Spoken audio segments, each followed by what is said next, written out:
মহান বিজয় দিবস উপলক্ষে বাংলাদেশ জামায়াতে ইসলামী বরিশাল মহানগরীর উদ্যোগে এক বর্ণাঢ্য বিজয় র্যালি অনুষ্ঠিত হয়েছে।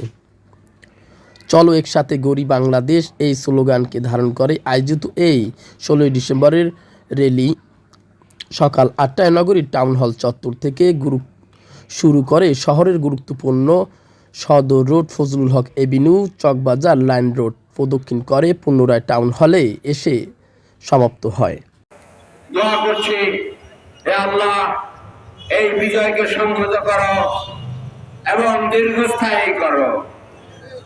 ভাই এবং বন্ধুরা, 16 ডিসেম্বরের পাশাপাশি কথা বলেন এই বিজয়ের প্রাক্কালে বাংলাদেশে লাখো শহীদদেরকে সূচনায় স্মরণ করছি।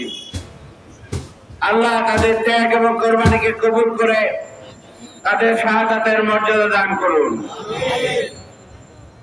আর স্মরণ করে 53 বছরের এই বাংলাদেশে যত আন্দোলন হয়েছে, বিশেষভাবে 24-এর গণ অভ্যুত্থানে যারা 71, 47-এর ধারায় জীবন দিয়ে বাংলাদেশকে ফ্যাসিস্ট মুক্ত করে তারা মুক্ত করেছে, সেই শহীদদের স্মরণ করে